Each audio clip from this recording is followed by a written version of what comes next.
부처님의 삶 불소행찬 제5권 25 열반품. 부처님께서 열반하실 곳으로 떠나시자 비사리는 텅 비고 쓸쓸하여 마치 밤에 어두운 구름이 끼어 별과 달이 그 광명 이른 듯 했네. 온 나라 먼저는 안락했으나 이제는 갑자기 시들고 여임이 마치 사랑하는 아버지를 잃은 외로운 딸이 홀로 슬퍼하는 듯 했네. 단정하지만 들어 아는 게 없고 총명하지만 덕이 없으며 마음으론 분별하나 말이 어눌하고 지혜는 밝으나 재주가 모자라며 신통은 있으나 위의가 없고 자비심이 있으나 거짓이 많으며 고상하고 훌륭하나 힘이 없으며 위의는 있으나 법이 없는 것처럼 비사리도 또한 그러해 본래는 영화로웠으나 지금은 피폐해 마치 저 가을밭에 곡식의 싹이 물을 잃고 다 말라 시든 것 같았네. 혹은 불을 꺼 연기 없애고 혹은 음식을 대해도 먹는 것 잊으며 공적이건 사적이건 하던 일 멈추고 모든 세속 인연을 닦지 않은 채 다만 부처만 염하며 깊은 은혜에 감동해 모두 입 다물고 말 못하고 있었네. 그때 그 사자 리차는 근심과 슬픔을 억지로 참으며 울먹울먹 흐느끼는 소리내어 못내 그리는 마음을 나타내었네. 모든 삿댕길 부수어 깨트리고 올바른 법을 나타내 보이셨으며 온갖 외도들 이미 항복받으셨는데 끝내 가버리고 다시는 돌아오지 않으려는가. 세상은 세상을 떠나는 길 끊겼음에 덧없음은 곧 큰 병이 되었구나. 세존께서 이제 열반에 드신다면 의지할 곳도 없고 구제하리도 없네.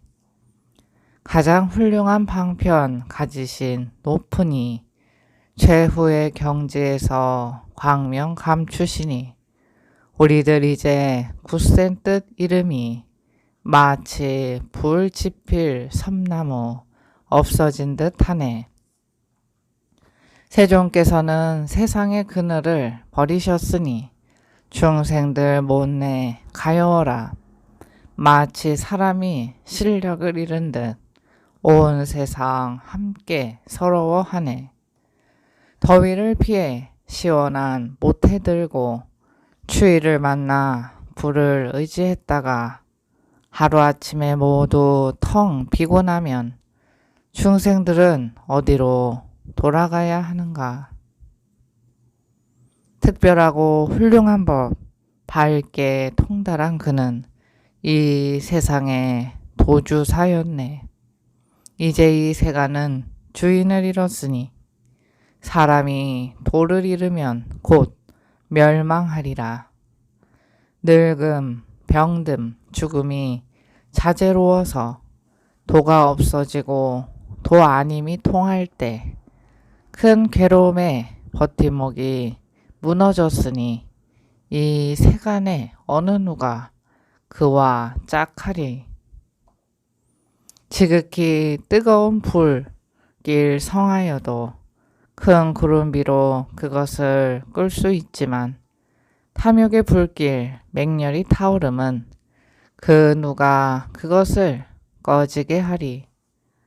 튼튼하고 굳세어 능히 짐 져주던 분 이미 이 세상 무거운 짐 버렸으니 다시 어떤 지혜의 힘이 있어서 청하지 않은 벗이 될 수 있으랴. 마치 저 사형 당할 죄인이 죽음에 다다라야 술에 취하듯 저 중생들의 미혹한 의식은 오직 죽게 되어서야 생을 받았네. 날카로운 톱으로 목재를 켜듯 덧없음은 이 세간을 끊어 해치건만 어리석음의 어둠은 깊은 물대고 애정의 탐욕은 큰 물결되며 번뇌는 거기 뜨는 물거품 되고 삿땡겨내는 마가러가 되는데 오직 지혜의 배만 있어 능히 이 큰 바다 건너갔었네. 온갖 병은 나무에 꽃이 되고 늙고 새함은 그 나무에 장가지 되며 죽음은 그 나무에 깊은 뿌리가 되고 존재의 업은 그 나무에 싹이 되는데 굳세고 날카로운 지혜의 칼만이 세 가지 존재의 나무 능히 끊어버렸네. 무명은 부시와 부싯돌이 되고 탐욕은 타오르는 불꽃이 되며 오욕의 경계는 그 섬나무인데 지혜의 물로써 그것을 끄셨네.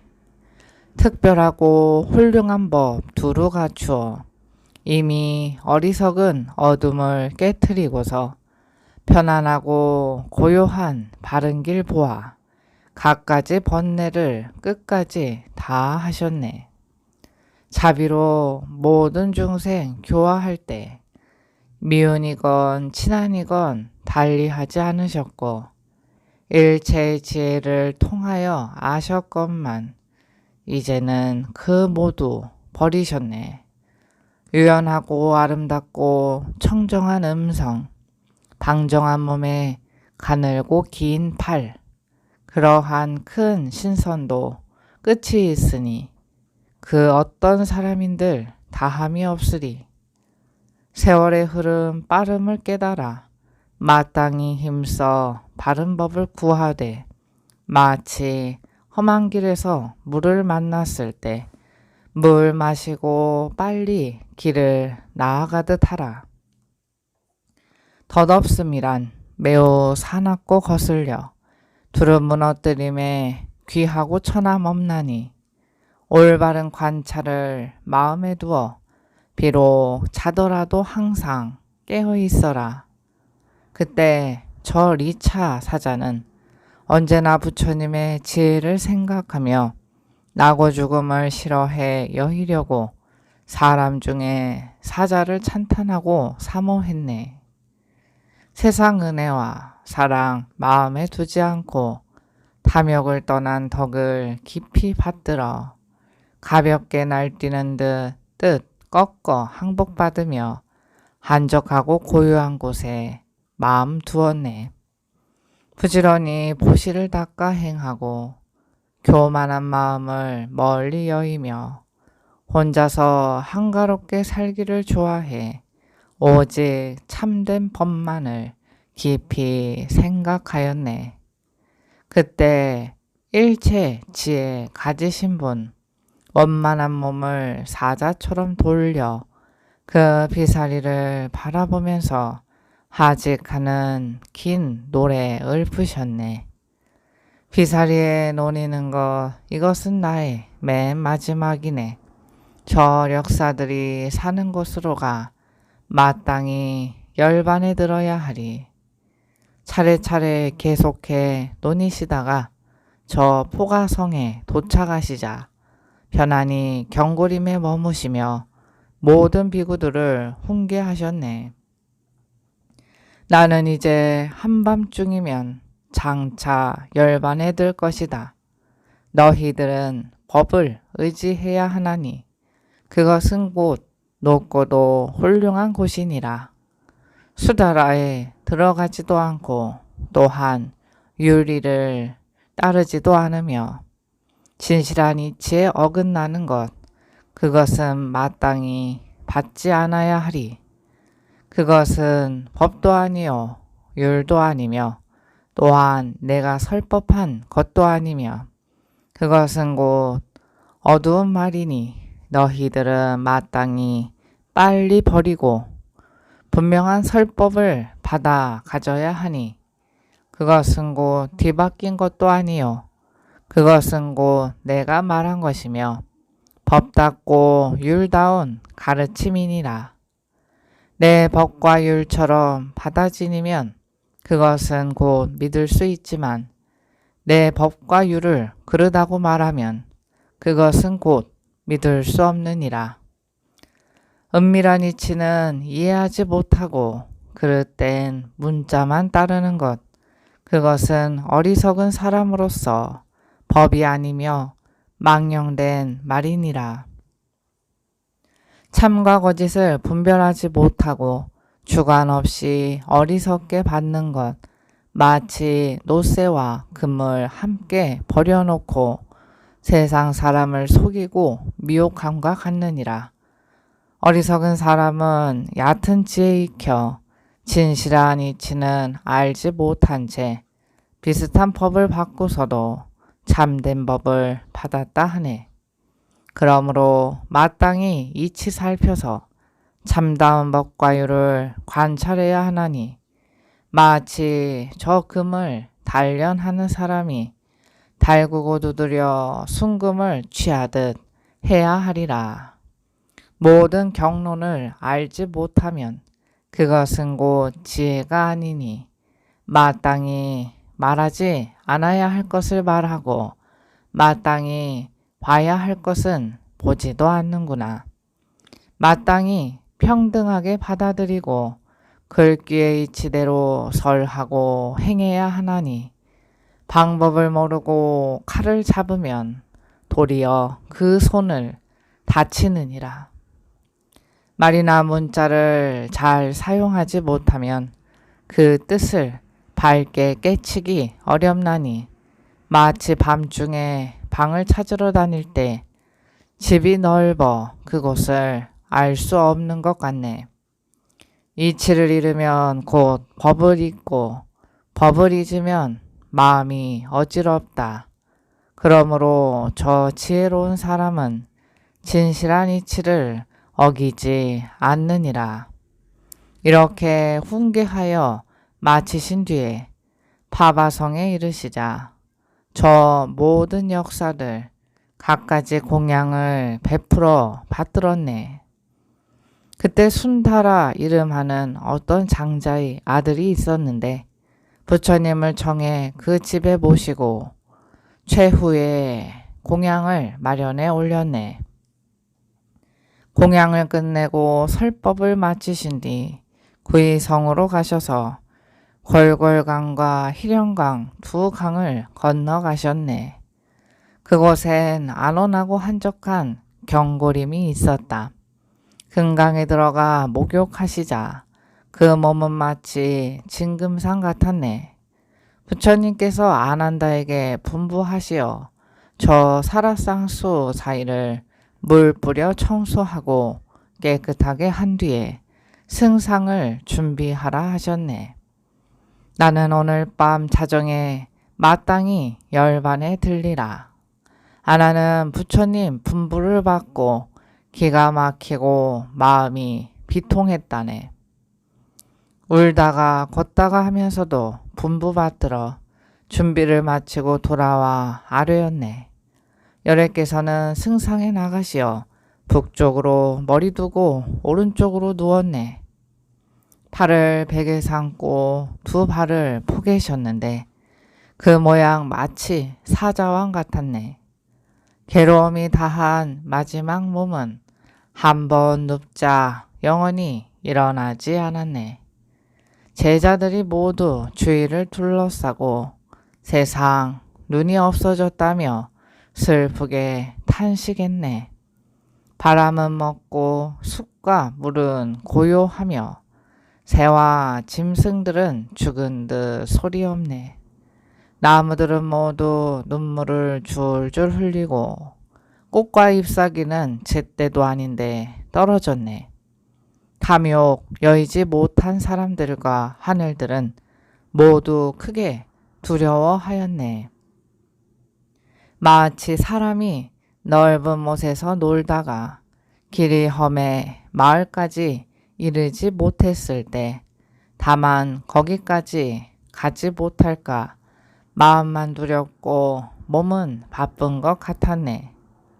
열애는 마지막으로 누우시어 아난다에게 분부하셨네. 너는 가서 저 역사들에게 알려라.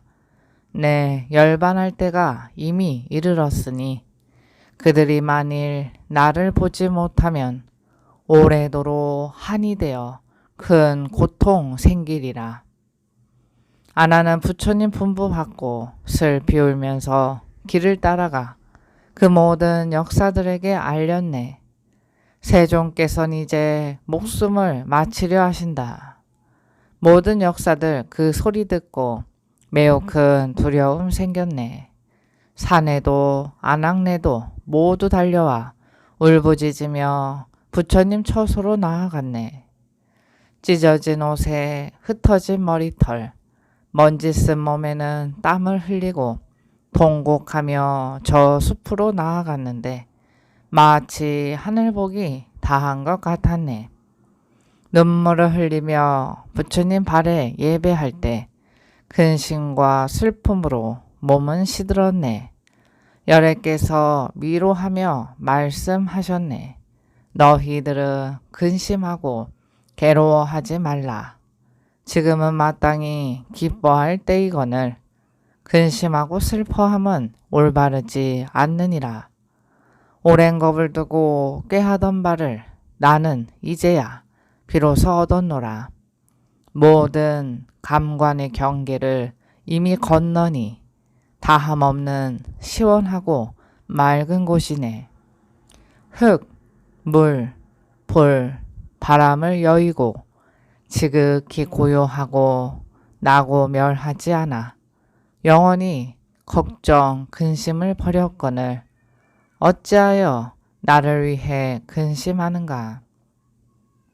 나는 옛날 가사산에서 이 몸을 버리고자 하였으나 그 전생에 지은 인연 때문에 세상에 살아 지금에 이르렀네. 위태롭고 연약하니 몸 보호함이 독사와 함께하는 것 같았는데 이제야 큰 고요함에 들어 온갖 괴로운 인연 이미 끝났느니라. 다시는 뒷몸을 받지 않기에 미래의 괴로움 영원히 쉬었으니 너희들은 마땅히 다시금 나를 위하여 두려움 내지 않아야 한다. 그 역사들은 부처님께서 대열반에 드신단 말 듣고 마음은 어지럽고 눈은 어두워 큰 암흑세계를 보는 것 같았네. 그들은 합장하고 부처님께 여쭈었다. 부처님께서 나고 죽는 괴로움 떠나 영원히 정멸의 즐거움에 드신다 하니 저희들은 실로 기뻐하고 경하드립니다. 마치 저 불타는 집에서 불 속에서 어버이를 구한 것 같으니 모든 하늘들도 기뻐하겠거늘 하물며 이 세상 사람이겠습니까? 그러나 열애께서 멸도하시고 나면 중생들은 다시는 뵐 길이 없어 영원히 구호를 받을 수 없으리니 그러므로 걱정하고 슬퍼하는 것입니다. 마치 저 상인의 무리들이 멀리 빈 벌판을 건너갈 때 오직 한 사람의 길잡이가 있었으나 도중에 갑자기 길잡이를 잃은 것 같아 대중들은 더 이상 믿을 데가 없으니 어찌 근심하고 슬퍼하지 않겠습니까? 현세에서 스스로 깨달아 알아 일체를 알고 보니 만났으면서 그러고도 뛰어난 이로움 거두지 못하면 온 세상에 비웃음을 받을 터이니 법의 산을 지나면서 어리석고 미련하여 가난의 괴로움을 고수하는 것 같으리라.